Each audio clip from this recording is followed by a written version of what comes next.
വളരെ പെട്ടെന്ന് ഒന്നും ആലോചിക്കാതെ വളരെ വേഗത്തിൽ മനസ്സിൽ വന്ന ഒരു വാക്കാണ് അധിനിവേശത്തിന്റെ കാണപ്പെടുന്നത്. വളരെ കോംപ്ലിക്കേറ്റഡ് ആയിട്ടുള്ള ഒരു വിഷയമാണിത്. എന്തുകൊണ്ട് ലോകത്തിലെ ഏറ്റവും വലിയ ജനാധിപത്യ രാജ്യമെന്ന് നാം അവകാശപ്പെട്ട് നാം അതിനു വേണ്ടിയിട്ടുള്ള ഒരുപാട് പരീക്ഷണങ്ങൾ നടത്തുമ്പോൾ, ലോകത്തിലെ ഏറ്റവും വലിയ ലിഖിതമായ ഭരണഘടനയുള്ള ഒരു സ്ത്രീയെ ഒന്ന് സൂക്ഷിച്ചു നോക്കിയാൽ പോലും ആ സ്ത്രീ പരാതി കൊടുത്താൽ അത് കൃത്യമായി തെളിയിക്കപ്പെട്ടാൽ 6 മാസം അകത്ത് കിടക്കുന്ന പുരുഷൻ അകത്ത് കിടക്കുന്ന അത്രമാത്രം ശിക്ഷ സ്ത്രീയുടെ പൗത്രത്തിന്, ചാരിത്രത്തിന്, ശരീരത്തിന്, മനസ്സിനൊക്കെ അത്രമാത്രം ബഹുമാനം നൽകുന്ന ഏറ്റവും നല്ല ലിഖിതമായ ഒരു ഭരണഘടനയുള്ള 5 ആണ്ട് കൂടുമ്പോൾ കൃത്യമായി തെരഞ്ഞെടുപ്പ് നടത്തുന്ന, അതിനുവേണ്ടി കോടിക്കണക്കിന് രൂപ ചെലവഴിക്കുന്ന, വലിയ മനുഷ്യാധ്വാനം ചെലവഴിക്കുന്ന, ഇന്നത്തെ പത്രത്തിലെ വാർത്ത അനുസരിച്ച് 1600 കോടി രൂപ ഒരാൾ വോട്ട് ചെയ്തെങ്കിൽ അദ്ദേഹത്തിന് റെസിപ്റ്റ് കൂടി കൊടുക്കാൻ പോവുകയാണ്. അങ്ങനെ റെസിപ്റ്റ് കൊടുക്കുമ്പോൾ അതിനുവേണ്ടി ചെലവാകുന്നത് 1600 കോടി രൂപ. 66 കോടി ജനങ്ങൾക്ക് ലാട്രിൻ ഇല്ലാത്ത, കക്കൂസ് ഇല്ലാതെ ഓപ്പൺ ഡിഫിക്കേഷൻ നടത്തുന്ന രാജ്യത്ത് ലക്ഷക്കണക്കിന് കോടിക്കണക്കിന് ആളുകൾ പട്ടിണിയിൽ, ദാരിദ്ര്യത്തിൽ കഴിയുന്ന രാജ്യത്ത് എല്ലാവർക്കും വിദ്യാഭ്യാസം കൊടുക്കാൻ സാർവത്രികമായ പ്രാഥമിക വിദ്യാഭ്യാസം, എഴുത്തും വായനയും പഠിപ്പിച്ചെടുക്കാൻ കഴിയാത്ത രാജ്യത്ത് വീണ്ടും ജനാധിപത്യത്തിന്റെ സംരക്ഷണത്തിന് വേണ്ടി 1600 കോടി രൂപയുടെ അധിക ബാധ്യതയുള്ള പരീക്ഷണങ്ങൾക്ക് രാജ്യം പോവുകയാണ്. അത് ശരിയോ തെറ്റോ എന്നൊക്കെ സമൂഹം ഇന്ന് ചർച്ചയാകാം. എന്നാൽ അത്രയും വലിയ മൂല്യം ജനാധിപത്യത്തിന്റെ സുതാര്യതയ്ക്ക് വേണ്ടിയും സത്യസന്ധതയ്ക്ക് വേണ്ടിയും ഒക്കെ വയ്ക്കുന്നുവെന്നുള്ള ഒരു മെരിറ്റിന്റെ ബാക്കി ഞാൻ ഈ പറഞ്ഞ വിഷയങ്ങൾക്ക് ചെലവാക്കേണ്ട പണമാണെന്നുള്ള ഡീകരിച്ചോ കൊണ്ടുവരാൻ നിൽക്കട്ടെ. എന്തുകൊണ്ട് ലോകത്തിലെ ഏറ്റവും വലിയ രാജ്യങ്ങളിൽ നിന്നായ ഇന്ത്യ രാജ്യത്തിന്റെ പുറത്ത് ഇത്രമാത്രം അധിനിവേശങ്ങൾ നടക്കുന്നു? 2 കാര്യങ്ങളാണ് എന്റെ ശ്രദ്ധയിൽ വന്നത്. ഞാൻ എന്നെക്കാൾ ബഹുമാനരായ വളരെ അനുഭവ സമ്പത്തുള്ള, പ്രായോഗിക ജ്ഞാനമുള്ള, അക്കാദമിക് നോളജുള്ള ഒരു സമൂഹത്തിലാണ്, ഒരു സദസ്സിലാണ് ഞാൻ നിന്ന് സംസാരിക്കുന്നത്. അവിടെ ഞാൻ ബാലനാണ് എന്നൊരു പക്ഷെ പറയാം. എങ്കിലും എന്റെ ചിന്തകൾ, എന്റെ ആലോചനകൾ, എന്നെ ആശങ്കപ്പെടുത്തുന്നത് ഞാൻ പങ്കുവയ്ക്കുന്നു എന്ന് മാത്രം. സംവാദത്തിന്റെ സൗകര്യത്തിന് വേണ്ടി ലോകത്തിലെ ഏത് രാജ്യത്തിനെ ആര് വന്നാലും ഉൾക്കൊള്ളുവാൻ കഴിയുന്ന ഒരു സഹിഷ്ണുതയുള്ള ജനതയാണ് ഭാരതം. ഇവിടെ മുഗൾമാരുടെ രൂപത്തിൽ വന്ന് ഞാൻ ആരെയും പക്ഷവും ഒന്നിനെയും നന്മയോ തിന്മയോ പറയാനോ ആരെയും കുറ്റപ്പെടുത്തുവാനില്ല. മുഗളന്മാരുടെ രൂപത്തിൽ വന്നു, ഡച്ചുകാരുടെ രൂപത്തിൽ വന്നു, പോർച്ചുഗീസിന്റെ രൂപത്തിൽ വന്നു, ബ്രിട്ടീഷുകാരുടെ രൂപത്തിൽ വന്നു, ഒരുപാട് രൂപങ്ങളിൽ, ഒരുപാട് ഭാവങ്ങളിൽ ഭാരതത്തിന്റെ മണ്ണിൽ വിദേശ ശക്തികളും ആളുകളും വന്നുപോയി. നമ്മുടെ സമ്പത്ത് കണ്ടുകൊണ്ട് വന്നുപോയി, നമ്മുടെ ജനസംഖ്യ കണ്ടുകൊണ്ട് വന്നുപോയി. ഒരു കാര്യം മനസ്സിലാക്കണം, യൂറോപ്യൻ രാജ്യങ്ങൾക്കും അമേരിക്ക പോലുള്ള രാജ്യത്തിനും 2 ലക്ഷം രാജ്യങ്ങൾ, ലോകത്തിലെ ഏറ്റവും കൂടുതൽ ജനസംഖ്യയുള്ള 2 രാജ്യങ്ങളിൽ എപ്പോഴും കണ്ണുണ്ടാകുമല്ലോ. ഒന്ന് ചൈനയാണ് ഏറ്റവും കൂടുതൽ ജനസംഖ്യയുള്ള രാജ്യം, രണ്ടാമത് ഭാരതമാണല്ലോ. ചൈനയിൽ അങ്ങനെ കണ്ട് അധിനിവേശക്കാർക്കോ അങ്ങനെ കണ്ട് ചൈനയിൽ കയറി കാര്യങ്ങൾ ചെയ്യാൻ കഴിയുന്ന ഒരു സാമൂഹ്യ രാഷ്ട്രീയ അന്തരീക്ഷമല്ല ചൈനയിലുള്ളത്. പിന്നെ എവിടെയാണ് കടന്നു കയറാൻ കഴിയുന്നത്? 10-17% ജനസംഖ്യ വാർക്കുന്ന, ഒന്നിച്ച് കൈകാര്യം ചെയ്യാൻ പറ്റുന്ന ഒരു ജനതയാണ് ഭാരതം. അതുകൊണ്ട് തന്നെ ഏതെല്ലാം രൂപത്തിൽ ഭാരതത്തിൽ കടക്കുവാൻ കഴിഞ്ഞാലും ആ രൂപങ്ങളിലൊക്കെ കടന്നു കയറി നമ്മുടെ രാജ്യത്തിലെ ജനങ്ങളെ എങ്ങനെ സമ്പത്ത് കൊള്ളയടിക്കുന്നതിന് വേണ്ടി, മറ്റു കാര്യങ്ങൾ ചെയ്യുന്നതിന് വേണ്ടി, അത് മതത്തിന്റെ രൂപത്തിലാകട്ടെ, ഭാഷയുടെ രൂപത്തിലാകട്ടെ, ഒരുപാട് രൂപങ്ങളിൽ വന്നുപോയി. ഭാരതത്തിൽ പല രൂപങ്ങളിൽ വന്നുപോയി. ഒരു പ്രാവശ്യം സ്വാമി വിവേകാനന്ദൻ ചിക്കാഗോയിൽ പോയിട്ട് ലോകം മുഴുവൻ പ്രസംഗിച്ച് നടക്കുമ്പോൾ ഒരു പ്രസംഗവേദിയിൽ പറഞ്ഞത്, നിങ്ങൾ ഭാരതത്തെ മതം പഠിപ്പിക്കുവാനും ഭാരതത്തെ ആത്മീയത പഠിപ്പിക്കുവാനും 33 കോടി ദൈവങ്ങളുള്ള ഞങ്ങളെ വീണ്ടും ദൈവത്തെ കുറിച്ച് പഠിപ്പിക്കുവാൻ നിങ്ങൾ അവിടെ ആരും വരുന്നത്. അത്രമാത്രം വലിയ പാരമ്പര്യം, സംസ്കാരമൊന്നും ഞാൻ പറയുന്നില്ല, അതിനൊക്കെ ഒരുപാട് അർത്ഥങ്ങൾ പറയും. ഒരുപാട് വലിയ പാരമ്പര്യം ഉണ്ടായിരുന്ന ഒരു സമൂഹമാണ്. എന്താണ് ഈ പാരമ്പര്യം? സഹിഷ്ണുതയാണ്, ആരെയും ഉൾക്കൊള്ളുന്നതാണ്. ശത്രു ഏത് രൂപത്തിൽ വന്നാലും അത് വളരെ ഹൃദയവിശാലതയോടുകൂടി ശത്രുവാണെന്ന് അറിഞ്ഞാൽ പോലും ജീവിക്കട്ടെ, അല്ലെങ്കിൽ നമ്മെ കീഴടക്കുമെന്ന് അറിഞ്ഞിട്ട് പോലും നാം അതിന് അവസരം കൊടുക്കുന്ന, അല്ലെങ്കിൽ അത് നമ്മെ ബാധിക്കില്ല എന്നുള്ള നിലയിലുള്ള ഒരു സഹിഷ്ണുത, അതൊരു വലിയ ഉദാത്തമായ ഒരു സഹിഷ്ണുതയുള്ള ഒരു സമൂഹമാണ് നമ്മുടെ. ഒരു കാലഘട്ടത്തിൽ കായികമായിട്ടാണ് അധിനിവേശമെങ്കിൽ, ആണവായുധം പോലുള്ളവ ഉണ്ടായിരുന്നു അധിനിവേശമെങ്കിൽ, അങ്ങനെ വന്ന് അല്ലെങ്കിൽ യുദ്ധം ചെയ്തിട്ടാണ് അധിനിവേശമെങ്കിൽ, യുദ്ധം ചെയ്തിട്ടാണ് രാജ്യങ്ങളെ കീഴടക്കി നമ്മുടെ സമ്പത്ത് കണ്ടിരുന്നതെങ്കിൽ അത് മാറി, അതിന്റെ രൂപം മാറുകയാണ്. അതാണ് ഏറ്റവും വൈഷമ്യം പിടിച്ചൊരു സംഗതി. ലോകത്തിലെ ഏറ്റവും നല്ല സർവകലാശാലകൾ ഉണ്ടായിരുന്ന നളന്ദയും തക്ഷശിലയും, എന്തിനു പറയുന്നു കാന്തല്ലൂർ ശാലയും എവിടെ പോയി? ഇവിടെ തിരുവനന്തപുരത്താണല്ലോ കാന്തല്ലൂർ ശാല എന്ന് പറയുന്ന ലോകത്തിലെ ഏറ്റവും വലിയ വിദ്യാഭ്യാസ സ്ഥാപനങ്ങളിൽ ഒന്ന് ഉണ്ടായിരുന്നത്. ജാവ രാജാവിന്റെ മക്കളെ പഠിപ്പിക്കുവാൻ ഇവിടെ പഠിപ്പിക്കുന്നതിന് വേണ്ടി പിന്നെ അഡ്മിഷൻ ചോദിച്ചപ്പോൾ മെരിറ്റാണ് ഇവിടുത്തെ അഡ്മിഷൻ, ഒരു കാരണവശാലും ഒരു റെക്കമെൻഡേഷൻ നടക്കില്ല എന്ന് കാന്തല്ലൂർ ശാലയിലെ ഭരണാധികാരികൾ പറഞ്ഞെങ്കിൽ, അതിന്റെ സംഘാടകർ, അതിന്റെ ആ ശാലയുടെ ആളുകൾ പറഞ്ഞെങ്കിൽ, എന്തായിരുന്നു നമ്മുടെ വിദ്യാഭ്യാസം ആ കാലഘട്ടത്തിൽ നാം ഉയർത്തിയ മൂല്യങ്ങൾ? നടന്നയും തക്ഷശിലയും പോലുള്ള എത്രയെത്ര സംവിധാനങ്ങൾ ഭാരതത്തിൽ ഉണ്ടായിരുന്നു. എന്താണ് ഭാരതത്തിലും കേരളത്തിലും സംഭവിച്ചത്? എവിടെയാണ് ഈ അധിനിവേശം സംഭവിച്ചത്? എവിടെയാണ് ഈ സാംസ്കാരികമായ പറിച്ചെറിയലുകൾ സംഭവിച്ചത്? ഇവിടെ ശുദ്ധമായ ഭക്ഷണം, കാലഘട്ടത്തിനനുസരിച്ച് കാലാവസ്ഥയ്ക്കനുസരിച്ചുള്ള ഭക്ഷണ രീതിക്രമങ്ങളൊക്കെ ഉണ്ടായിരുന്ന നമ്മളോട് ആ ഭക്ഷണക്രമമെല്ലാം മാറ്റിവെച്ചിട്ട്, ആ ആചാര രീതികൾ മാറ്റിവെച്ചിട്ട് പകരം കൊണ്ടുവന്നതിന് ശേഷം നമ്മളോട് ചോദിക്കുകയാണ് നിങ്ങൾക്ക് ബദലുണ്ടോ എന്ന്. നമ്മുടെ കലയോട്, നമ്മുടെ ഭാഷയോട്, നമ്മുടെ ആചാരങ്ങളോട്, നമ്മുടെ അനുഷ്ഠാനങ്ങളോട് വളരെ സമാധാനത്തിലൂടെ, സഹിഷ്ണുതയിലൂടെ, ജനാധിപത്യത്തിലൂടെ, പരസ്പര സ്നേഹത്തിലൂടെ കഴിയുന്ന ഒരു സമൂഹത്തിൽ പകരമുള്ളത് കൊണ്ടുവന്നതിന് ശേഷം ചോദിക്കുന്നു നിങ്ങൾക്ക് ബദലുണ്ടോ എന്ന് ചോദിക്കുമ്പോൾ, തനതായി ഉണ്ടായിരുന്ന വസ്തുക്കൾ ഇതാണ് ഞങ്ങളുടെ ബദൽ എന്ന് പറയേണ്ട ഗതികേടിലേക്ക് പോകുന്ന, ഇവിടെ വന്ന് നൂഡിൽസ് കൊണ്ടുവന്ന്, ഞാൻ ആരെയും കുറ്റപ്പെടുത്തുന്നില്ല, ഞാൻ ഒന്നിനോട് പക്ഷപാതമോ അല്ലെങ്കിൽ പ്രതിഷേധമോ പറയുന്നതല്ല. നൂഡിൽസ് വന്നിട്ട് ചോദിക്കുന്നു നിങ്ങൾക്ക് ബദലുണ്ടോ? അപ്പോൾ നമ്മൾ പറയുന്നു കഞ്ഞി ഞങ്ങളുടെ ബദലാണ്, കഞ്ഞി ഞങ്ങളുടെ തനതാണെന്നും അത് ഞങ്ങളുടെ സംസ്കാരത്തിന്റെ ഭാഗമാണെന്നും ഞങ്ങളുടെ കാലാവസ്ഥയ്ക്ക് അനുയോജ്യമാണെന്നും പറയുവാനുള്ള അഭിമാനബോധം നമുക്കുണ്ടാകുന്നില്ല. ഞങ്ങളിതാ ബദലുണ്ടാകുന്നു, ഞങ്ങൾ ആ കഞ്ഞി ഉണ്ടാക്കുന്നു, ഈ കഞ്ഞി ഉണ്ടാക്കുന്നു, ഞങ്ങൾ അങ്ങനെ ഉണ്ടാക്കുന്നു, ഇങ്ങനെ ഉണ്ടാക്കുന്നു. ആയുർവേദം നമ്മളുടെ ബദലാണെന്നാണ് നാം മറ്റുള്ളവരോട് പറയുന്നത്. ആയുർവേദമല്ലേ നമ്മുടെ തനത്? തിരിച്ചു ചിന്തിക്കുക. നമ്മുടെ തനതായിട്ടുണ്ടായിരുന്ന സംസ്കാരത്തെ, ഭാഷയുടെ രൂപത്തിൽ അധിനിവേശം വന്നില്ലേ? ഇംഗ്ലീഷ് വിദ്യാഭ്യാസം നടപ്പിലാക്കി. ഇംഗ്ലീഷ് വേണ്ട എന്നുള്ള അഭിപ്രായക്കാരനല്ല ഞാൻ. ലോകം പഠിക്കുന്നതിന്, ലോക കാര്യങ്ങൾ പഠിക്കുന്നതിന്, പുതിയ പുതിയ ഗവേഷണ പഠനത്തിന് തീർച്ചയായും ഇംഗ്ലീഷ് പഠിക്കണം. പക്ഷെ അത് മലയാളത്തിന്റെ പുറത്തുള്ളൊരു അധിനിവേശത്തിന്റെ രൂപത്തിൽ വന്നാൽ നമുക്ക് അംഗീകരിക്കാനാവുമോ? അത് മോശമാണ് എന്ന് പറഞ്ഞു വന്നാൽ നമുക്ക് അംഗീകരിക്കാനാവുമോ? വളരെ രസകരമല്ലേ? അറിവുണ്ടായിരുന്നവർ അവരുടെ അറിവ് മറ്റുള്ളവരുമായി പങ്കുവച്ചില്ല. അവിടെയും പുറത്തുനിന്നവർ അധിനിവേശം നിൽക്കട്ടെ, അകത്ത് തന്നെ നടന്നില്ലേ? ജാതിയുടെ പേരിൽ, മതത്തിന്റെ പേരിൽ അറിവുണ്ടായിരുന്ന ഒരു സമൂഹം, സാങ്കേതിക വിദ്യ മാത്രം അറിയാൻ, യാതൊരു അറിവുമില്ലാതെ പ്രായോഗിക ജ്ഞാനത്തിലൂടെ സാങ്കേതിക വിദ്യകൾ കൈവശം ഉണ്ടായിരുന്നവരുമായി ഒന്നിച്ചിരിക്കാത്തതിന്റെ, ഒന്നിച്ചു പഠനങ്ങൾ നടക്കാത്തതിന്റെ ദുരന്തങ്ങൾ എത്രയാണ് നമ്മുടെ നാട്ടിലുള്ള. ഇപ്പൊ ഈയിടയ്ക്ക് എന്താ പറയുക, ഞാൻ കഴിഞ്ഞ 2 ആഴ്ച പനി വന്ന് കിടക്കുകയായിരുന്നു. അതിശക്തമായ പനിയായിരുന്നു. അപ്പൊ ഡോക്ടർ എന്നോട് പറഞ്ഞു മാതളം ധാരാളം കഴിക്കണം. മറ്റൊരു ഡോക്ടർ പറഞ്ഞു പപ്പായ ഇലയുടെ തെളുന്തില എടുത്ത് അരച്ച് കുടിക്കണം. അപ്പൊ ഞാൻ എന്താ സംഭവിക്കുക?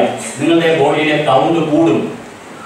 അപ്പൊ ഞാൻ പറഞ്ഞു ഇത് ആരെങ്കിലും ഒന്ന്. അപ്പോഴാണ് അടുത്ത ദിവസം പത്രത്തിൽ ഒരു വാർത്ത, ഇത് ശാസ്ത്രീയമായി ശരിയല്ല, ഒരു ഡോക്ടറുടെ അഭിപ്രായം, ഇത് ശാസ്ത്രീയമായി ശരിയാണ് മറ്റൊരു ഡോക്ടറുടെ അഭിപ്രായം.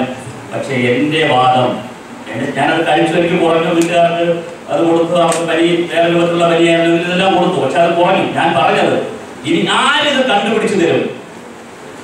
മാതളം ഇതിന് നല്ലതാണോ, അല്ലെങ്കിൽ നമ്മുടെ പപ്പായ ഇതിന് നല്ലതാണോ? ഇതിനെ ആരും കണ്ടുപിടിച്ചു തരും? ആര് കണ്ടുപിടിച്ച് തരുന്നത് വരെ നാം കാത്തിരിക്കും. ഗൗരവമായി ആലോചിക്കേണ്ട വിഷയം, വളരെ ഗൗരവമായി ആലോചിക്കേണ്ട വിഷയം. നമ്മുടെ നാട്ടിലെ കൊച്ചു കൊച്ചു മാതൃകകൾ, കൊച്ചു കൊച്ചു പ്രവർത്തനങ്ങൾ, നമ്മുടെ ഓരോ കാര്യങ്ങൾ എടുത്തോളൂ, ഭക്ഷണം എടുത്തോളൂ, നമ്മുടെ ആയുധങ്ങൾ എടുത്തോളൂ, ഇതിലൊന്നും ഒരു ഗവേഷണവും നടന്നില്ല. നമ്മുടെ തൊഴുത്തുകൾ എടുത്ത്, പശുവിനെ കിട്ടുന്ന തൊഴുത്തുകൾ എടുത്തോളൂ. അങ്ങനെ ഓരോ നമ്മുടെ ജീവിത വൃത്തിയുമായി ബന്ധപ്പെടുത്തിയിട്ടുള്ള ഒരുപാട് കാര്യങ്ങൾ എടുത്താൽ അതിലൊന്നും ആധുനികവൽക്കരണമോ ആവശ്യമായ ഗവേഷണമോ പഠനമോ നടന്നുവോ? നടത്തേണ്ടവർ വേറെ വിഭാഗമായി നിൽക്കുന്നു. ഇതിൽ കൈവശമിരിക്കുന്ന പ്രായോഗിക ജ്ഞാനമായി പ്രയോഗിക്കുന്നവർ വേറൊരു സ്ഥലത്തിരിക്കുന്നു. ഈ പ്രയോഗിക്കുന്നവരും ഇതിന്റെ അക്കാഡമിക് അറിവുള്ളവരും തമ്മിലുള്ള ഒരു ബ്ലെൻഡിങ് കൃത്യമായി ഭാരതത്തിലും കേരളത്തിലും നടക്കുന്നുണ്ടോ? അങ്ങനെ നടക്കാതെ വരുമ്പോൾ ഒരു ഗ്യാപ്പ് വരുന്നില്ലേ? ഈ ഗ്യാപ്പ് നോക്കിയിട്ടല്ലേ, ഈ ശൂന്യത നോക്കിയിട്ടല്ലേ ഒരുപാട് ശക്തികൾ പുതിയ പുതിയ രൂപത്തിൽ മാർക്കറ്റിൽ വന്നിട്ട് നമ്മെ മോഹിപ്പിക്കുന്നത്. നമ്മെ വല്ലാതെ മോഹിപ്പിക്കുകയാണ്. നിങ്ങൾ ഇങ്ങനെ ചെയ്യണം, കണ്ടീഷൻ ചെയ്യുകയാണ്. രാവിലെ എന്ത് കഴിക്കണം, ഉച്ചയ്ക്ക് എന്ത് കഴിക്കണം, ഏത് വസ്ത്രധാരണം ധരിക്കണം, എന്താണ് ചെയ്യേണ്ടതെന്ന് നമ്മെ കണ്ടീഷൻ ചെയ്യുകയാണ് ഒരു സമൂഹത്തെ. ഈ കണ്ടീഷൻ ചെയ്യുന്നത് ഒരു ഇന്റലക്ച്വൽ അധിനിവേശമല്ലേ, ഒരു ബൗദ്ധിക അധിനിവേശമല്ലേ? ഇവിടെ ആർമിജിമൻ സാർ പറഞ്ഞല്ലോ, നമ്മൾ കമ്പ്യൂട്ടറിൽ IT ഒരുപാട് സാധ്യത പുറപ്പെട്ടിരിക്കുന്നു. ഞാൻ വളരെ വിനയത്തോടുകൂടി ഒരു IT പ്രൊഫഷണൽ മീറ്റിംഗിൽ ഞാൻ ചോദിച്ചൊരു ചോദ്യമുണ്ട്. നിങ്ങൾ IT-കാർ എന്ന് പറയുന്ന ആളുകൾ, ഏറ്റവും ബ്രെയിനുള്ള പോയ ആളുകളാണ് ഇപ്പോൾ IT-യിലേക്ക് പോകുന്നത്. സന്തോഷം, നിങ്ങൾക്ക് 1 ലക്ഷം രൂപ 2 ലക്ഷം രൂപ ശമ്പളം കിട്ടുന്നു, നിങ്ങൾ 10-18 മണിക്കൂർ നിങ്ങൾക്ക് ജോലി ചെയ്യാൻ പറ്റുന്നു, എല്ലാം ചെയ്യുന്നു. ഒരു ചെറിയ ചോദ്യം, വളരെ ലളിതമായ ഒരു ചോദ്യം. ഈ കേരളത്തിലെ, ഭാരതത്തിലെ ദരിദ്രനാരായണന്മാരാകുന്ന ആളുകളുടെയോ, ഭാരതത്തിലെ കൃഷിയുടെയോ, ഭാരതത്തിന്റെ വ്യവസായത്തിലെയോ, ഭാരതത്തിന്റെ അല്ലെങ്കിൽ കേരളത്തിന്റെ അല്ലെങ്കിൽ നിങ്ങളുടെ ഗ്രാമത്തിന്റെ എടുത്തോ ഏതെങ്കിലും ഒരു മേഖലയുടെ നന്മയ്ക്ക് ആവശ്യമായ, വളർച്ചയ്ക്ക് ആവശ്യമായ പഠനങ്ങളും ഡേറ്റ ജനറേഷനും ആണോ നിങ്ങളുടെ പാർക്കുകളിൽ നടക്കുന്നത്? ഞാൻ ടെക്നോ പാർക്ക് പറയുന്നില്ല, കാരണം ഇത് റെക്കോർഡ് ചെയ്യുന്നുണ്ട്. നിങ്ങളുടെ പാർക്കുകളിൽ നടക്കുന്നത്, നിങ്ങളുടെ കമ്പ്യൂട്ടറിന്റെ മുന്നിൽ അതാണോ നടക്കുന്നത് എന്ന് നിങ്ങൾ ഒരു നിമിഷം ചിന്തിക്കണമെന്ന് പറഞ്ഞപ്പോൾ അതീവ രഹസ്യമായി എന്നോടൊരു IT പ്രൊഫസർ പറഞ്ഞു, സാറ് പറഞ്ഞത് 100% ശരിയാണ്. ഞങ്ങൾ ചെയ്യുന്ന ഡേറ്റ ഇത് എന്തിനു വേണ്ടിയെന്ന് പോലും ഞങ്ങൾ പലപ്പോഴും അറിയില്ല. കാരണം ഇതിന്റെ അനാലിസിസ് ഒന്നും പല ഭാഗവും ഞങ്ങൾക്ക് ചെയ്യുന്നില്ല. ഞങ്ങൾ പാർട്ടായിട്ട് വർക്ക് ചെയ്യുന്നു. ഇത് പുതിയ പുതിയ രൂപത്തിൽ വിദേശ കമ്പനികൾക്കും സ്വദേശ കമ്പനികൾക്കും ഫ്രാഞ്ചൈസികൾക്കും എല്ലാം കൊടുക്കുന്നു. അത് വേറെ രൂപത്തിൽ ഉപഭോഗ വസ്തുക്കളായി നമ്മെ തന്നെ കീഴടക്കുന്നു. എന്താ സംഭവിക്കുന്നത്? ഒരു കാലഘട്ടത്തിൽ ഞാൻ നിർത്തിപ്പിക്കുന്നില്ല. നമ്മുടെ കുട്ടികളെ അങ്ങോട്ടാണ് വലിച്ചിരുന്നതെങ്കിൽ അങ്ങോട്ട് വലിക്കുന്നതിന്റെ പ്രായോഗിക ബുദ്ധിമുട്ടുകളും പോകുന്നതും ഒക്കെ മനസ്സിലാക്കിയിട്ട് ഈ നമ്മുടെ നാട്ടിൽ വന്ന് 24 മണിക്കൂർ വെള്ളവും വൈദ്യുതിയും ബന്ധമില്ലാത്തതും അല്ലെങ്കിൽ സമരമില്ലാത്തതുമായ സാഹചര്യം ഉണ്ടാക്കി കൊടുത്താൽ ഞങ്ങൾ അവിടെ കുറെ ആളുകൾക്ക് തൊഴിൽ കൊടുക്കാം. സമ്മതിച്ചു, തൊഴിൽ കിട്ടുന്നു. തൊഴിലിനപ്പുറം നമ്മുടെ സമൂഹത്തിന് ആവശ്യമായ സമഗ്രമായ വളർച്ചയ്ക്ക് ആവശ്യമായ പഠനങ്ങളും ഗവേഷണങ്ങളും വിശകലനങ്ങളും കമ്പ്യൂട്ടർ അധിഷ്ഠിതമായ പ്രവർത്തനങ്ങളും അവിടെ നടക്കുന്നുണ്ടോ? ഇല്ലെങ്കിൽ അതൊരു പുതിയ അധിനിവേശമല്ലേ? ഒരു ചിന്തയാണ്. അതില്ലെങ്കിൽ നമുക്കത് ചോദ്യം ചെയ്യണ്ടേ? വളരെ ഗൗരവമെന്ന് നാം ചിന്തിക്കണം. അപ്പൊ തിരിച്ചു ചിന്തിക്കേണ്ടിയിരിക്കുന്നു. നമ്മുടെ ചിന്താമണ്ഡലത്തെ ഒന്ന് തിരിച്ചിടേണ്ടിയിരിക്കുന്നു. എന്തുകൊണ്ട് ഭാരതം പോലുള്ള, കേരളം പോലുള്ള ഈ സമൂഹത്തിൽ ഇങ്ങനെ ഒരുപാട് രൂപങ്ങളിൽ വരുമ്പോൾ എന്തുകൊണ്ട് നമുക്കത് മാറ്റാൻ കഴിയുന്നില്ല? 3 കാര്യങ്ങളാണ് ഇപ്പൊ മേനോൻ സാർ സൂചിപ്പിച്ചതുപോലെ. ആദ്യം സമ്പത്ത് ഉണ്ടാകണമല്ലോ. ഒരു നാട്ടിൽ ഉത്പാദനത്തിൽ ഇടപെട്ടുകൊണ്ട്, അത് കാർഷിക ഉത്പാദനമായാലും വ്യവസായ ഉത്പാദനമായാലും ഉത്പാദനത്തിൽ ഇടപെട്ടുകൊണ്ട് സമ്പത്ത് ഉണ്ടാകണം ആ രാജ്യത്ത്, ആ സമൂഹത്തിൽ.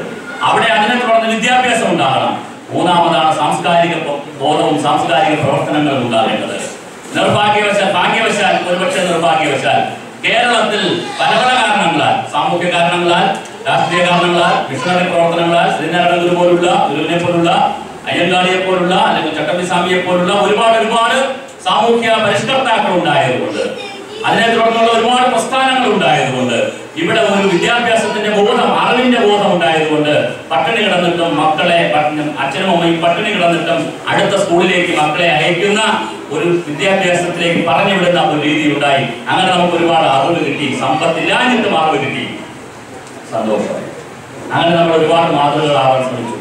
2ാമത് നമുക്ക് 70കളിൽ സമ്പത്തും കിട്ടി. സാർ സൂചിപ്പിച്ചതുപോലെ ഒരുപാട് സമ്പത്തും കിട്ടി. പക്ഷേ കിട്ടിയ അറിവും കിട്ടിയ സമ്പത്ത് ഉപയോഗിച്ചുകൊണ്ട് 3ാമത്തെ തലത്തിലേക്ക് പോകാൻ നമുക്ക് കഴിഞ്ഞുവോ? 3ാമത്തെ തലമായ സാംസ്കാരിക തലത്തിലേക്ക് പോകാൻ നമുക്ക് കഴിയാതെ വന്നപ്പോൾ നമുക്ക് എല്ലാം ലാഭത്തിന്റെ അടിസ്ഥാനമായി. മല നമുക്ക് ലാഭത്തിന്റെ വസ്തുവാണ്, വയൽ നമുക്ക് ലാഭത്തിന്റെ വസ്തുവാണ്. 1 സെന്റ് ഭൂമി ഉണ്ടെങ്കിൽ അത് നമുക്ക് ലാഭത്തിന്റെ വസ്തുവാണ്. 10 സെന്റ് ഉണ്ടെങ്കിൽ നടുക്കൂടെ റോഡിട്ടുകൊണ്ട് 5 സെന്റ് 4 സെന്റ് 3 സെന്റ് ആക്കുന്നത് എങ്ങനെ? എല്ലാം നമുക്ക് ലാഭത്തിന്റെ കണ്ണിലേക്ക് പോയി. മൂന്നാമതായ സാംസ്കാരിക പ്രവർത്തനം നമുക്ക് നടത്താൻ കഴിഞ്ഞുവോ? സാംസ്കാരിക മേഖലയിലേക്ക് നമുക്ക് മുന്നോട്ട് പോകാനായോ? അതാകണ്ടേ. അവിടെ ഒരു വലിയ ഗ്യാപ്പ് വരുന്നില്ലേ?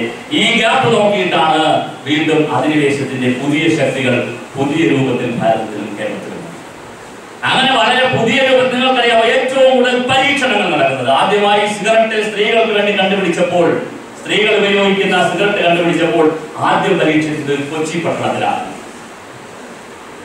സ്ത്രീകളുടെ കാലിന്റെ താഴ്ഭാഗത്തുള്ള രോമം കളയുന്നതിന് വേണ്ടി ഒരു തരം ബ്ലേഡ് കണ്ടുപിടിച്ചപ്പോൾ ആദ്യം പരീക്ഷിച്ചത് മലയാള സിനിമയിലെ 4 നടിമാർക്ക് ഡ്രസ്സിന്റെ പേരെന്താണ് നിങ്ങൾ ഇടുന്ന മുട്ടിന് താഴേക്ക് മറയാത്ത ഡ്രസ്സിന്റെ പേരുള്ളത്? ഒരു കാലഘട്ടത്തിൽ റാണി പത്മിനി അടക്കമുള്ള നടികൾ അഭിനയിച്ചു. എന്താണ് മിടി എന്നാണ് പറയുന്നത്. ഗോവയിലുള്ള ആളുകൾ ധാരാളം ഉപയോഗിക്കുന്നത് മിടി എന്നാണ് പറയുന്നത്. മിടി പെൺകുട്ടികളുടെ സ്ത്രീകളുണ്ടല്ലോ മിടി. ഒരു 4 സിനിമയിൽ തുടർച്ചയായി മിടി വരുന്നു. എന്താ ഇപ്പോൾ ഒരു ഫാഷൻ മിടിക്ക് എന്തായാലും ആവശ്യകത? ഒരു കമ്പനിയുടെ സ്ത്രീകളുടെ കാലിന്റെ പുറത്തു ഭാഗം പുറത്തു കാണിക്കണം. അങ്ങനെ പുറത്തു കാണിച്ചാൽ അവിടെ രോമമുണ്ടെങ്കിൽ അത് കളയിക്കണം.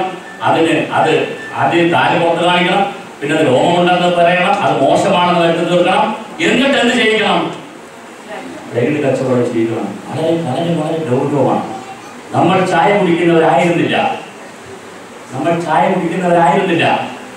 അമ്മ തരുന്ന പാല് കഴിക്കാഞ്ഞാൽ അമ്മിഞ്ഞപ്പാലല്ല.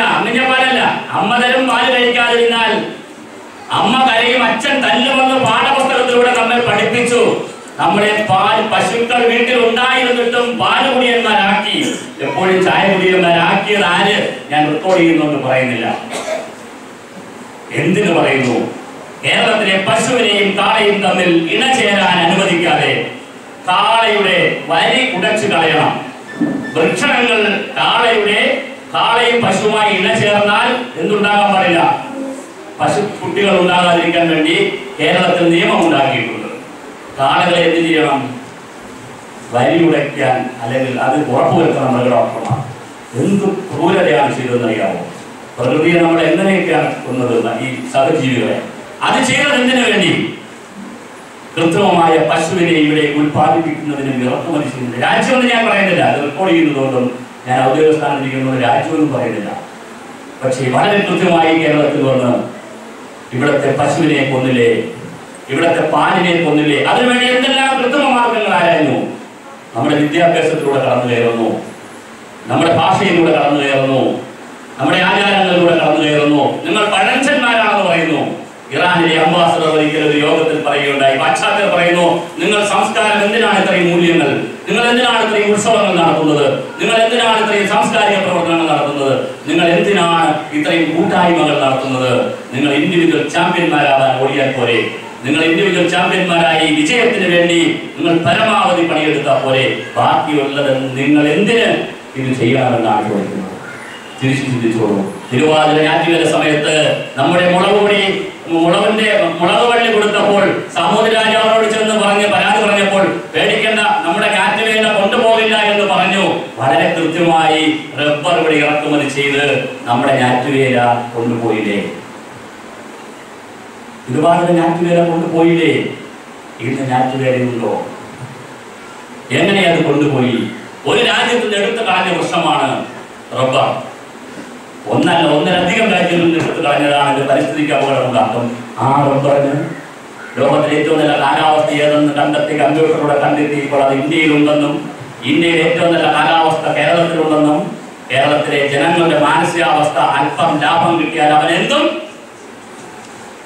അവനെന്തും സ്വീകരിക്കുന്നു. അവനോട് വയൽ നിർത്തണമെന്നൊന്നും പറയണ്ട, റബ്ബർ കൊടുത്താൽ മതി, ലാഭം കിട്ടുമെങ്കിൽ അവൻ ചെയ്യും. അവൻ ഒരേ സമയം 2 തരം കൃഷി ചെയ്യും. ഒന്ന് അവന് വേണ്ടി ഉപയോഗിക്കാൻ, ഒന്ന് വേറെ ആൾ ഉപയോഗിക്കാൻ, നാട്ടുകാർക്ക് ഉപയോഗിക്കാൻ. അവനുപയോഗിക്കാൻ ജൈവ കൃഷി ചെയ്യും, നാട്ടുകാർക്ക് ഉപയോഗിക്കാൻ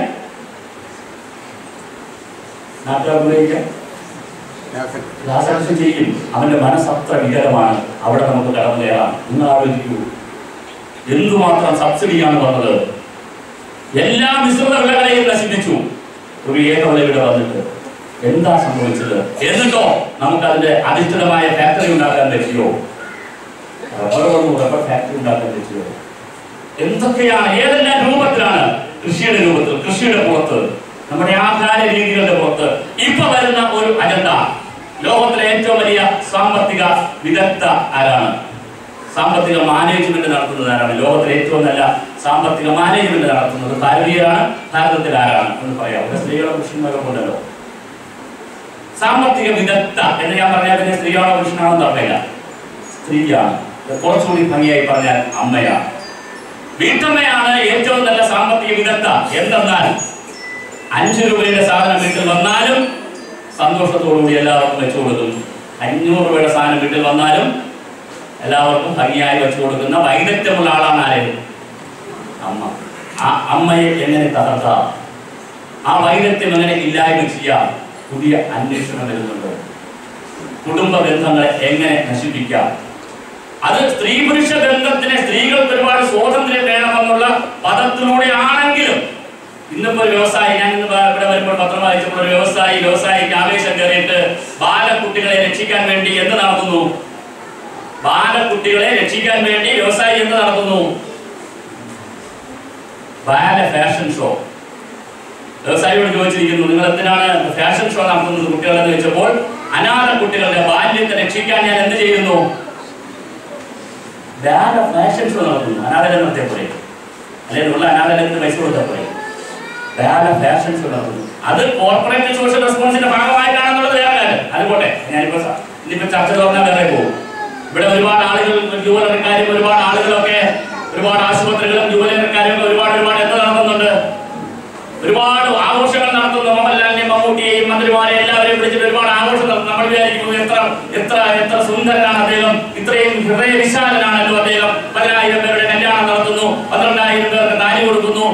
എന്തിനാ കൊടുക്കുന്നത്? കോർപ്പറേറ്റ് സോഷ്യൽ റെസ്പോൺസ് എന്ന് പറഞ്ഞിട്ട് ടാക്സിൽ ഇളവ് കിട്ടാൻ വേണ്ടി മാത്രം.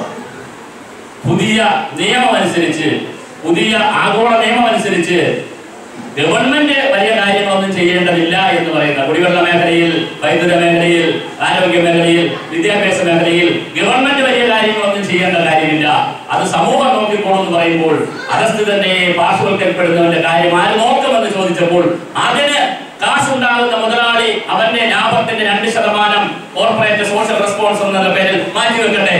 അവൻ അതുകൊണ്ട് നാട്ടിലെ ബാലഭിക്ഷാടനം തീർക്കട്ടെ, അവൻ നാട്ടിലെ സമൂഹ വിവാഹം നടത്തട്ടെ, അവൻ നാട്ടിൽ കെട്ടിടങ്ങൾ വെച്ച് കൊടുക്കട്ടെ.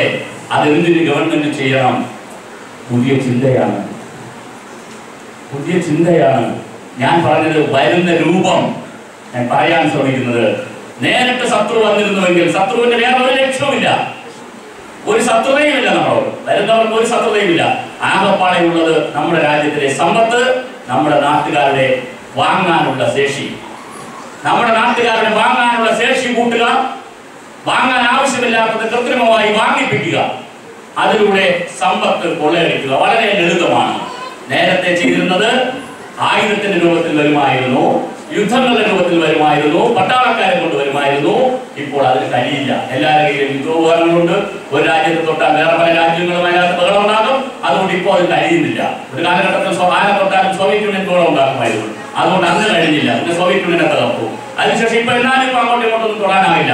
ആരെങ്കിലും തൊട്ടാൽ മറ്റുള്ള രാജ്യങ്ങൾ കൂടി സപ്പോർട്ടിന് എത്തുമെന്നുള്ളത് കൊണ്ട് അങ്ങനെ കയറി ആക്രമിക്കാനാവില്ല. പലരുടെ കൈവശവും പലതുമുണ്ട് എന്തുണ്ട് എന്ന് പറയുമ്പോൾ അറിയാനും കഴിയാത്ത സാഹചര്യമാണ് സാങ്കേതികവിദ്യ വളർന്നു പോയതുകൊണ്ട്. അപ്പൊ പിന്നെ എന്താണ് മാർഗം? ബൗദ്ധികമായി എങ്ങനെ നമുക്ക് കടന്നു കയറാം? എങ്ങനെ ഒരു കൺസ്യൂമർ സൊസൈറ്റിയായി ബൗദ്ധിക തലത്തിൽ കടന്നു കയറാം?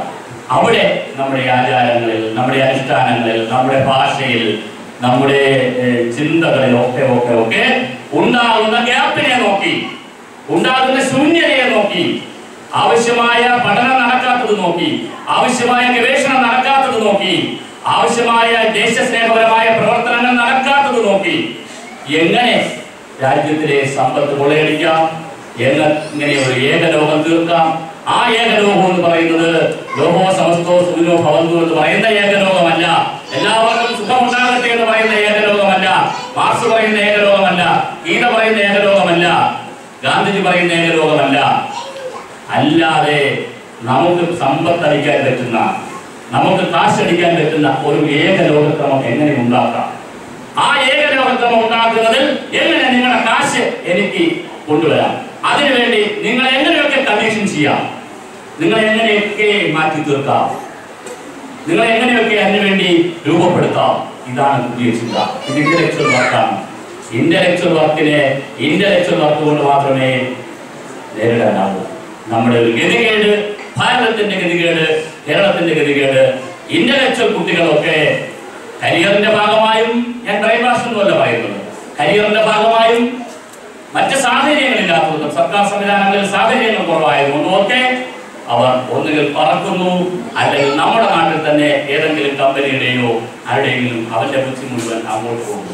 ബാക്കിയുള്ള സിസ്റ്റത്തിൽ നമ്മുടെ സാമൂഹ്യ സംവരണം കൂടി ഉള്ളത് കൊണ്ട് അത് വേണം എന്നുള്ള അഭിപ്രായക്കാരാണ് ഞാൻ. പക്ഷെ അതുകൂടി ഉള്ളത് കൊണ്ട്, എന്റെ പരിമിതിയായി ഞാൻ പറയുന്നു, ഉള്ളത് കൊണ്ട്, പിന്നെ സാമുദായിക സംവരണം ഉള്ളത് കൊണ്ട്, മറ്റ് ഒരുപാട് സംവരണവും കൂടി ഉള്ളൊരു മേഖലയാണ് സർക്കാർ മേഖല. അപ്പോൾ അതിന് അങ്ങനെയും കുറെ പരിമിതി വരുന്നു. കൃത്യമായ ബൗദ്ധിക പ്രവർത്തനങ്ങൾ അവിടെയും ഉണ്ടാകുന്നില്ല. ഉണ്ടായാലോ അതിനാവശ്യമായ പ്രൊമോഷനും കിട്ടുന്നില്ല. അതുകൊണ്ട് നമുക്ക് പുതിയ കത്തി കണ്ടുപിടിക്കാൻ പറ്റുന്നില്ല, പുതിയ കപ്പി കണ്ടുപിടിക്കാൻ പറ്റുന്നില്ല, പുതിയ കപ്പ കണ്ടുപിടിക്കാൻ പറ്റുന്നില്ല, പുതിയ ഉൽപ്പന്നങ്ങൾ കണ്ടുപിടിക്കാൻ കഴിയുന്നില്ല. ആ ഗ്യാപ്പ് നോക്കുന്നിടത്ത് നൂഡിൽസ് വരുന്നു. ആ ഗ്യാപ്പ് നോക്കുന്നിടത്ത് നിങ്ങൾ നടക്കണ്ട, നിങ്ങൾ അധ്വാനിക്കണ്ട, നിങ്ങൾ ബെൽറ്റ് കെട്ടിയാൽ വയറ് കുറയ്ക്കാം എന്ന് പറയുന്ന പുതിയ ഗ്യാപ്പ് ഉൽപ്പന്നങ്ങൾ ഇവിടെ വരുന്നു. ഗൗരവമായി ചിന്തിക്കാം. വളരെ ഗൗരവമായ ചിന്തയാണ് ഇവിടെ ആവശ്യം. വളരെ ബൗദ്ധികമായ പ്രവർത്തനമാണ് ആവശ്യം. ഉറക്ക ഒഴിയലാണ് ആവശ്യം. ഞാൻ ദീർഘിപ്പിക്കുന്നില്ല. സർവിശ്വേശ്വരയ്യ ബാലനായിരുന്ന സർവിശ്വേശ്വരയ്യ, ബാലൻ എന്നുള്ള ചെറുപ്പക്കാരനായിരുന്നപ്പോൾ അദ്ദേഹത്തിന്റെ ബുദ്ധി ലോകത്തിൽ ഒരുപാട് രാജ്യങ്ങൾ ആവശ്യപ്പെട്ടു. ആ രാജ്യത്തൊന്നും ബുദ്ധി കൊടുക്കാതെ താൻ മൈസൂർ രാജാവിന് മാത്രമേ സേവിക്കൂ എന്ന് പറഞ്ഞ ആ ബാലൻ, ഞാൻ യുവാവോടെ നിന്നത് കൊണ്ടാണ് നമുക്ക് കാവേരി ഉണ്ടായത്, നമുക്ക് വൃന്ദാവൻ ഗാർഡൻ ഉണ്ടായത്, നമുക്ക് ഒരുപാട് എഞ്ചിനീയറിംഗ് സാങ്കേതിക വിദ്യ അദ്ദേഹം കണ്ടുപിടിച്ചിട്ടുണ്ട്. നമുക്ക് പുതിയ തലമുറയെ കൊണ്ട് ചെയ്യിക്കാനാവോ? ആവില്ല. നമുക്ക് സിസ്റ്റത്തിനകത്തും കഴിയത്തില്ല. ലോകത്തിലെ ഏറ്റവും നല്ല ബ്രെയിനുകളിൽ ഒന്നായിരുന്നു രാജനാരായണ സ്വാമി. അദ്ദേഹത്തിന്റെ സ്വഭാവം കുറിച്ചൊന്നും എനിക്കറിയത്തില്ല. കുഴപ്പക്കാരനാണ്, പറഞ്ഞാൽ കേൾക്കുന്നില്ല, അഹങ്കാരിയാണെന്നൊക്കെ പറയുന്നു, അതൊന്നും എനിക്കറിയത്തില്ല. പക്ഷെ അദ്ദേഹം നല്ല ബ്രെയിനുള്ള ആളായിരുന്നു. പഠിക്കുന്ന കാലത്ത് നല്ല ബ്രെയിനായിരുന്നു. എവിടെയാണ് അദ്ദേഹത്തിന്റെ ബ്രെയിൻ? നമ്മുടെ സമൂഹത്തിലും രാജ്യത്തും. തിരിച്ചു ചിന്തിക്കാം. ഒരുപാട് ബൗദ്ധികമായ പ്രവർത്തനങ്ങൾ, ഇന്റലക്ച്വൽ പ്രവർത്തനങ്ങൾ ആവശ്യമുണ്ട്. രണ്ടാമത്, അതിനേക്കാൾ ഏറ്റവും പ്രധാനം, അതിനോടൊപ്പം തന്നെ പ്രാധാന്യമുള്ളതാണ് ശാന്തിഗ്രാം പോലുള്ള ഇത്തരം സംഘടനകൾ ചെയ്യുന്ന ചെറുത്തുനിൽപ്പിന്റെ പുതിയ രൂപങ്ങൾ. അവിടെ വന്നു പോകുന്നതിന്റെ എന്റെ അഭിപ്രായം, ഇതാണ് ബദൽ എന്ന് പറയുന്നത്, ദയവായി ഇതാണ് തനത് എന്ന് പറയുകയും ഇതാണ് ഞങ്ങളുടെ സ്വന്തം എന്ന് പറയുകയും, നിങ്ങൾ വന്നതാണ് ബദൽ, നിങ്ങൾ വന്നോളൂ, വന്നതിന് ഒരു ലിമിറ്റ് ഉണ്ട്, അതുവരെ ഞങ്ങൾ നന്മ ഉൾക്കൊള്ളാം, ഞങ്ങൾ തന്നെ നിങ്ങൾ എടുത്തോളൂ, അതിനപ്പുറം ഞങ്ങളുടെ സ്വാഭാവികാനത്തിൽ, ഞങ്ങളുടെ സ്വാതന്ത്ര്യബോധത്തിൽ, ഞങ്ങളുടെ സ്വത്വത്തിൽ, ഞങ്ങളുടെ എല്ലാം അടിവേർ ഉൾപ്പെടെ തായ്വേർ ഉൾപ്പെടെ അർപ്പണ നിലയിലുള്ള പ്രവർത്തനങ്ങളുമായി വരരുത്. അത് ഞങ്ങൾക്ക് മനസ്സിലാവും. ഞങ്ങൾക്ക് പകരം പ്രവർത്തനങ്ങളുണ്ട്, ഞങ്ങൾക്ക് പകരം ആവശ്യമുണ്ട്, ഞങ്ങളുടെ കൈവശം പകരം നന്മയുള്ള ഒരു വലിയ സംസ്കാരമുള്ള ജനതയുണ്ട് എന്ന് തിരിച്ചറിയുന്ന ഒരു രൂപം നമുക്ക് ആവശ്യമുണ്ട്. അവിടെ സാങ്കേതിക വിദ്യകൾ തനതുണ്ടാവണം, സാങ്കേതിക വിദ്യകൾ ഒരുപാട് രൂപപ്പെടണം, ഉള്ളത് പ്രൊമോട്ട് ചെയ്യപ്പെടണം. അതിലൊരു സ്വാഭിമാന ബോധം, ഒരു ദേശാഭിമാനപരമായ ബോധം നമ്മെ നയിക്കണം. അതിന് ശാന്തിഗ്രാമിന്റെ ഇത്തരം പ്രവർത്തനങ്ങളൊക്കെ സഹായകമാകട്ടെ എന്ന് മാത്രം സൂചിപ്പിച്ചുകൊണ്ട് ഞാൻ ദീർഘിപ്പിക്കുന്നില്ല. പുതിയ രൂപത്തിൽ വരുന്ന അധിനിവേശത്തെ, ഇൻവേഷനെ, അത് ഇന്റലക്ച്വൽ രൂപത്തിൽ, കൺസ്യൂമറിന്റെ രൂപത്തിൽ, സർക്കാരുകളെ ഇല്ലാതാക്കുന്ന രൂപത്തിൽ, പൊതുവിനെ നശിപ്പിക്കുന്ന രൂപത്തിൽ. പൊതു എന്ന് പറയുന്നത് ആരുടേതാണ്? ഇത് ആരുടേതുമല്ല. ആരെങ്കിലും നോക്കിക്കോളും. നിങ്ങൾ ഇൻഡിവിജ്വൽ ചാമ്പ്യന്മാരാകാൻ ഓടിക്കോളൂ എന്ന് പറയുന്ന ഒരു ഇൻഡിവിജ്വൽ ചാമ്പ്യൻഷിപ്പിന് വേണ്ടി ഓടുന്ന സമൂഹത്തിന് നിലനിൽപ്പില്ല. അരവിന്ദ് മേനോൻ സാർ പറഞ്ഞതുപോലെ അങ്ങനെയുള്ള എല്ലാ സമൂഹവും കൂപ്പുകുത്തിയിട്ടുണ്ട്. ഇതിന്റെ ഏറ്റവും വലിയ ചാമ്പ്യന്മാരായ അമേരിക്കയാണ് ഏറ്റവും കൂടുതൽ കൂപ്പുകുത്തിക്കൊണ്ടിരിക്കുന്നത്. അങ്ങനെ തിരിച്ച് ചിന്തിക്കണമെന്ന് മാത്രം പറഞ്ഞുകൊണ്ട് സ്നേഹത്തിന് ഞാൻ ദീർഘിപ്പിക്കുന്നത് 1 മിനിറ്റ് കൂടി എടുക്കുന്നു. സ്നേഹത്തിന്റെ ഇംഗ്ലീഷ് എന്താണ്? ലവ് പ്രണയമാണ്. അമ്മൂമ്മയോട് ലവ് എന്ന് പറഞ്ഞപ്പോൾ കൊച്ചുകാരനോട് പറഞ്ഞ് നീ പോലും പണികളായിപ്പോൾ എന്റെ അപ്പൂപ്പ പോലും എന്നോട് പറഞ്ഞില്ല, ഞാൻ നീ പോകുന്ന വയസ്സുകാലത്ത് ലവ് പ്രണയമാണ്. സ്നേഹത്തിന്റെ ഇംഗ്ലീഷ് എന്താണ്? ഇത് നല്ല എലീറ്റ് ഗ്രൂപ്പ് അല്ലേ? സ്നേഹത്തിന്റെ ഇംഗ്ലീഷ് എന്താണ്? എനിക്ക് ഗുരുനാഥൻ അരവിന്ദ് മേനോൻ സാറിനോട് ഒരുപാട് ഗുരുത്വമുണ്ട് എന്ന് പറയുന്നതിന് പകരം സാറിന്റെ അടുത്ത് സാർ, എനിക്ക് സാറിനോട് സെന്റർ ഓഫ് ഗ്രാവിറ്റി കൂടുതലാണെന്നത് സാറിന് അവാർഡ് കിട്ടുന്നത് സാറിന് സെന്റർ ഓഫ് ഗ്രാഫിൽ ഒരാളെ പറയാൻ പറ്റുമോ? ഗുരുത്വത്തിന്റെ ഇംഗ്ലീഷ് എന്താ? ധർമ്മത്തിന്റെ ഇംഗ്ലീഷ് എന്താ? കർമ്മത്തിന്റെ ഇംഗ്ലീഷ് എന്താ? ആക്ഷൻ അല്ല. ആനന്ദത്തിന്റെ ഇംഗ്ലീഷ് എന്താ? ഞാൻ ഇംഗ്ലീഷുകാരെ കുറ്റം വരാനല്ല ഇത് പറഞ്ഞത്. നിങ്ങളുടെ ചിന്തയിലേക്ക് ഒന്ന് വരണം. ധർമ്മവും കർമ്മവും സഹിഷ്ണുതയും സ്നേഹവും അത് ഒരു മരം മുറിക്കുമ്പോൾ ഒരുപാട് ചെടികൾ വെച്ചിരുന്ന, വൃക്ഷപൂജ നടത്തിയിരുന്ന, പൂജ വേണമെന്ന് നമുക്ക് മാറ്റി വെക്കാം, പക്ഷെ വൃക്ഷപൂജ നടത്തിയിരുന്ന, ഒരുപാട് പ്രകൃതി ആരാധിച്ചിരുന്ന, പ്രകൃതിയെ ബഹുമാനിച്ചിരുന്ന, പ്രകൃതിയെ സ്നേഹിച്ചിരുന്ന, പ്രകൃതിയാണ് നന്മയെന്ന് വിശ്വസിച്ചിരുന്ന, അതിന്റെ ഭാഗമായി ജീവിച്ചിരുന്ന, അതിന്റെ ഭാഗമായി ജീവിക്കേണ്ടുന്ന സംസ്കാരമുള്ള ഒരു ജനതയായി നമുക്ക് എങ്ങനെ മാറാം? അല്ലാതെ യൂസ് ആൻഡ് ത്രോ സംസ്കാരത്തിൽ നിന്ന് നമുക്ക് എങ്ങനെ തിരിച്ചു ചിന്തിക്കാം എന്ന് ചിന്തിക്കാൻ നിങ്ങൾക്ക് ഇടവരട്ടെ എന്ന് മാത്രം പറഞ്ഞുകൊണ്ട്, ഞാൻ പറഞ്ഞ രൂപത്തിലുള്ള പുതിയ കാണാപ്പുറങ്ങളുടെ ഒരു സൂചകമാണ് ഞാൻ തുടങ്ങി വെച്ചത്. വിശദമായ ഒരു ചർച്ചയാണ്. ഓരോ മേഖലയിലും, ആരോഗ്യ മേഖലയിൽ എങ്ങനെ വരുന്നോ, വ്യവസായ മേഖലയിൽ എങ്ങനെ വരുന്നു, IT ഓരോ മേഖലയിലും ഉണ്ട്. ഓരോ രൂപത്തിൽ കൃത്യമായി കാണാം. നമുക്ക് അതിനെ നമുക്ക് പഠിക്കുവാനൊരു അവസരം ഉണ്ടാകട്ടെ. അതിന് ഈ ചർച്ച പ്രഭാഷണ പരമ്പര വരുന്ന വർഷം തുടരട്ടെ മാത്രം പറഞ്ഞുകൊണ്ട് സദസ്സിനും ഈ വേദികളും എല്ലാവരുടെയും ഒരിക്കൽ കൂടി നമ്മുടെ അക്ഷരസ്നായം നിന്നുകൊണ്ട് സ്നേഹത്തെ സ്നേഹാദരങ്ങൾ അറിയിക്കുന്നു. നന്ദി, നമസ്കാരം.